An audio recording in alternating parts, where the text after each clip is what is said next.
અંકલેશ્વરના SOG team ગાંજાના વેપલામાં સંડોવાયેલા ફરાર આરોપીઓને ઝડપી પાડ્યો હતો। ભરૂચ જિલ્લા પોલીસ વડા મયુર ચાવડા દ્વારા રાજ્ય બહારના નાસ્તા ફરતા આરોપી પકડવા આવેલા સૂચના ભરૂચ સ્પેશિયલ ઓપરેશન ગ્રુપના પીઆઈ ચૌધરી અને એમવી તડવી સહિત સ્ટાફ એટીએસ ચાર્ટર મુજબની કામગીરી તેમજ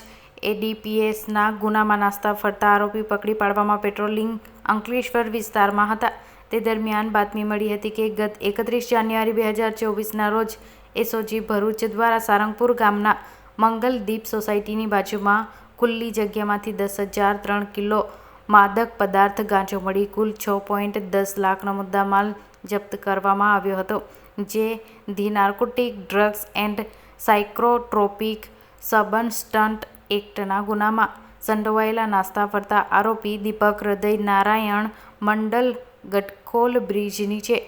ઉભેલા છે તેવી બાતમીના આધારે પોલીસે 6 જૂનના રોજ રાત્રે 9 વાગ્યે મંગલદીપ સોસાયટીમાં રહેતા દીપક મંડલને ઝડપી પાડી તેની બી ડિવિઝન પોલીસને હવાલે કરી વધુ તપાસ હાથ ધરી છે।